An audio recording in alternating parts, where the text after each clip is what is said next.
warahmatullahi wabarakatuh. Hamdan wa syukran lillah. Assalatu wassalamu ala nabiyyina Muhammadin wa ala alihi wa sahbihi wa sallim ajma'in. Amma ba'du. Pertama-tama, marilah kita panjatkan puji dan syukur kita kepada Allah Subhanahu wa taala yang telah memberikan kita begitu banyak nikmat. Di antaranya nikmat iman, Islam, sehat walafiat, dan nikmat panjang umur. Dan masih banyak nikmat yang Allah berikan kepada kita, sehingga kita dapat berkumpul di tempat yang mulia ini.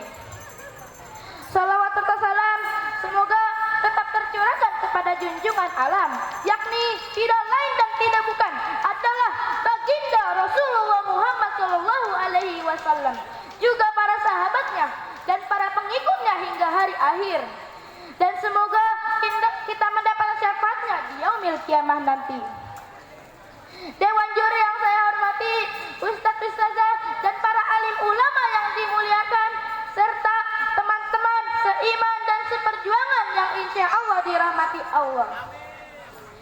Pada kesempatan kali ini, izinkan saya berbagi sedikit faedah dalam rangka menasehati diri saya sendiri dan diri kita yang ada di sini tentang berbakti kepada kedua orang tua. Teman-teman yang berbahagia, materi ini adalah materi yang sering kita dengar, pernah kita pelajari, mungkin pernah diajarkan oleh guru-guru kita di sekolah, di TPQ, bahkan sering kita simak di ceramah-ceramah Ustadz Kondang di YouTube. Namun banyak kasus yang terjadi di tengah-tengah kaum muslimin, khususnya mulai dari anak yang membangkang kepada kedua orang tuanya, anak yang sudah tidak peduli terhadap kedua orang tuanya, dan masih banyak kasus kedurhakaan anak kepada kedua orang tuanya kini sedang merajalela.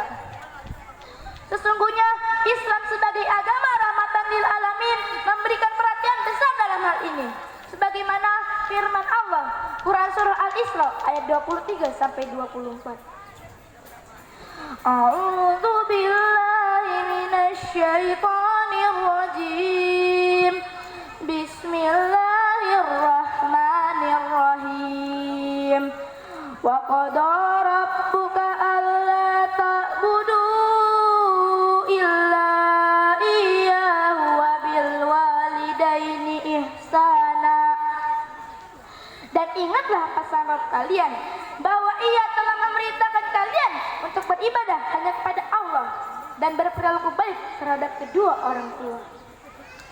Dari ayat ini, para ulama tafsir di antaranya Al-Imam Abu Muhammad Al-Baghawi mengatakan bahwasanya berperilaku baik atau berbakti kepada kedua orang tua merupakan perkara besar di sisi Allah dan merupakan kewajiban setiap anak kepada kedua orang tuanya, yang dengannya sampai Allah sandingkan dengan perintah untuk bertauhid kepada Allah.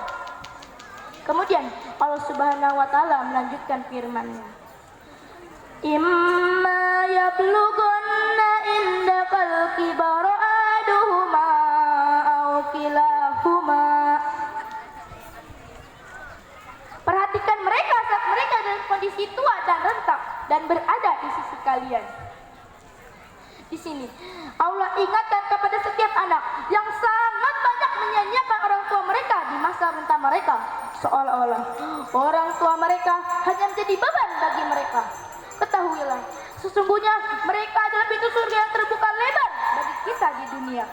Maka janganlah kalian sekali-kali mengabaikan mereka, yang dengannya pintu surga itu tertutup untuk kalian. Kemudian Allah Subhanahu wa taala mengatakan, fala taqul lahuma uff. Jangan katakan ataupun ah. Ini juga berarti kata-kata yang mampu menyesakkan dada mereka dan meneteskan air mata mereka karena ucapan penolakan kita terhadap permintaan mereka. Wala tanharahuma. Jangan marahi dan bentak mereka, karena tak pantas lisan yang mampu mengatakan kata-kata berkat didikan mereka menjadi belati tajam menusuk perasaan mereka. Wa qul lahuma qawlan karima. dan berkata-katalah dengan ucapan yang menyejukkan hati mereka. Seolah-olah Allah ingin berpesan kepada kita selaku anak agar hendaknya memilih setiap kata-kata yang akan kita ucapkan kepada kedua orang tua kita. Dan ingatlah wahai kaum muslimin, mulutmu harimaumu, maka jagalah sengketa terhadap kedua orang tua kita. Kemudian Allah Subhanahu wa taala mengatakan, wa'fid lahuma janahadh-dhulli minar rahmah. Rendahkanlah dirimu terhadap mereka berdua dengan penuh kesayangan. Di sini juga berarti jangan sekali-kali kalian mengangkat dada sebagai bukti kesombongan kalian kepada mereka.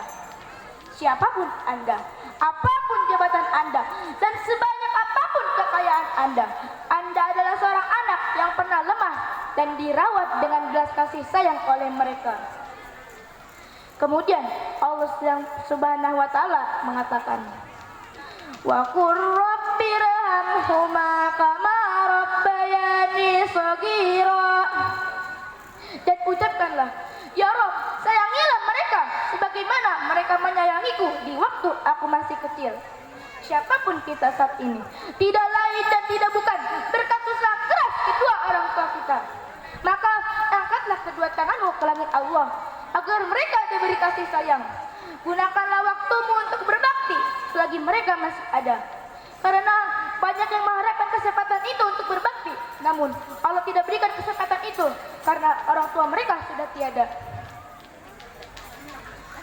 Semoga kita termasuk anak-anak yang selalu berbakti kepada kedua orang tua kita. Sebagaimana pernah dikisahkan tentang seorang pemuda yang sangat taat dan cinta kepada ibunya. Yang karena ketatannya itu, ia rela memenuhi keinginan ibunya untuk melaksanakan ibadah haji dengan menggendong ibunya yang lumpuh dari Yaman ke Mekah. Pemuda itu adalah Uwais Al-Qarni. Rasulullah mengatakan, Uwais adalah pemuda yang sangat taat dan cinta kepada ibunya. Karena ketaatannya itu, nama Uwais terkenal hingga kepada penduduk langit. Nabi berkata, sebaik-baiknya tabi'in adalah Uwais Al-Qarni. Masya Allah, begitu hebat keistimewaan yang Allah berikan kepada Uwais Al-Qarni karena kecintaan dan ketaatannya kepada ibunya. Semoga kita dapat mengambil hikmah dari kisah Uwais Al-Qarni yang sangat taat dan cinta kepada ibunya, sehingga kita dapat lebih mencintai kedua orang tua kita. Ku cinta Umi, ku cinta Abi, ku harap doamu selalu dalam hati. Ku cinta Umi, ku cinta Abi, ku harap bersama di surganya nanti.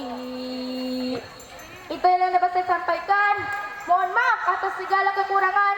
Terima kasih atas segala perhatian. Wabillahi taufik wal hidayah. Wassalamualaikum warahmatullahi wabarakatuh. Waalaikumsalam warahmatullahi wabarakatuh.